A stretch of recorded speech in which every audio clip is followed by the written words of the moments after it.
बिस्मिल्लाहिर्रहमानिर्रहीम। ये जी हमारी आलू मटर की फाइनल लुक है। बहुत लजीज, बहुत मज़ेदार बना है। इंशाल्लाह ताला आपको पसंद आएगा, आप बनाइएगा ज़रूर।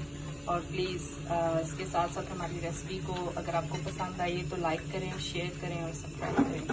Thank you. बिस्मिल्लाहिर्रहमानिर्रहीम। आज हम आलू मटर शोरबे वाले बना रहे हैं। इसके लिए हमने आधा किलो आलू लिए हैं। इनको हमने धो के काट लिया है, छील लिया है और पानी में भिगो दिया है। साथ में आधा किलो ही मटर है, एक मीडियम बड़े साइज की प्याज है, एक टमाटर है, एक अदद टमाटर, लहसुन अदरक का पेस्ट 1 टेबल स्पून, 2 से 3 हरी मिर्चें कटी हुई, साथ में नमक 1 चम्मच बड़ा और जीरे का, और ये थोड़ा सा गरम मसाला जिसमें काली मिर्चें और दालचीनी मिक्स है, ये आधा चम्मच हो गया।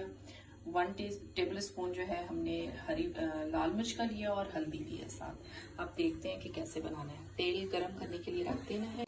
बिस्मिल्लाहिर्रहमानिर्रहीम। तेल गरम हो गया है। इसमें हमने प्याज डाल देनी कटी हुई, जो एक बड़े साइज की प्याज थी या मीडियम साइज, आप देख लें कि आपने कितनी ग्रेवी बनानी है, उस हिसाब से प्याज डाल दें और इसको हल्का सा फ्राई कर लें। अदरक लहसुन का पेस्ट भी साथ ही डाल देंगे थोड़ी देर बाद, और इसको अब हम भून लेंगे ताकि इसकी खुशबू जो है, जो स्मेल सी होती है वो खत्म हो जाए।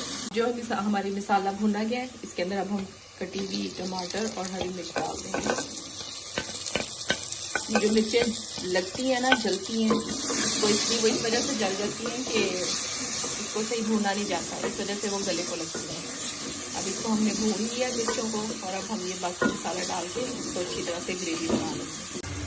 हल्दी थोड़ी कम लग रही थी तो इसके अंदर हल्दी डाल दी है थोड़ी सी। इस मसाले को अब हम भून रहे हैं और थोड़ा सा पानी डाल देंगे। बिस्मिल्लाहिर्रहमानिर्रहीम। ये हमारा मसाला ऑलमोस्ट भुना गया है। अब इसमें हमने जो धोए हुए और कटे हुए आलू थे वो डाल देने।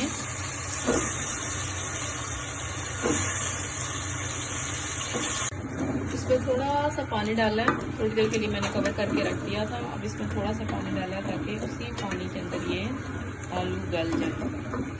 और इसके थोड़ी देर बाद ही हम मटर डालेंगे, जो कि हमने धो के रखे हुए 1 कप के करीब मटर है।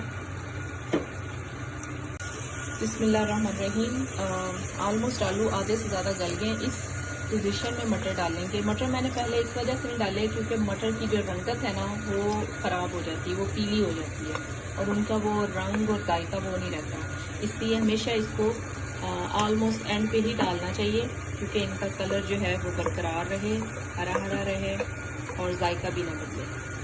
तो इस पोजीशन में डाला है कि आलू जो है ऑलमोस्ट गले हुए हैं आधे तकरीबन, तो इसमें हमने अब ये डाल दिया। ये जो है अब ऑलमोस्ट 2 से 3 मिनट तक हमने इसको भूनना है। और अब इसमें 1 गिलास भर के पानी का, 1 से 1.5 गिलास भर के पानी का डाल देंगे और इसको फिर कवर करके रख देंगे और इसको बॉईल करेंगे।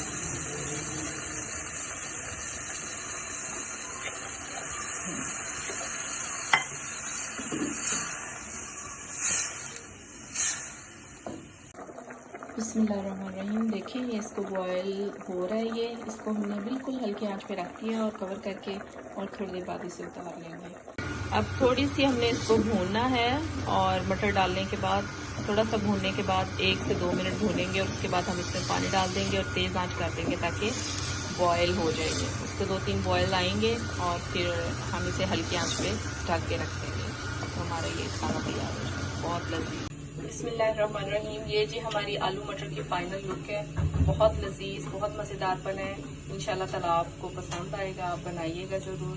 और प्लीज़ इसके साथ साथ हमारी रेसिपी को अगर आपको पसंद आई तो लाइक करें, शेयर करें और सब्सक्राइब करें।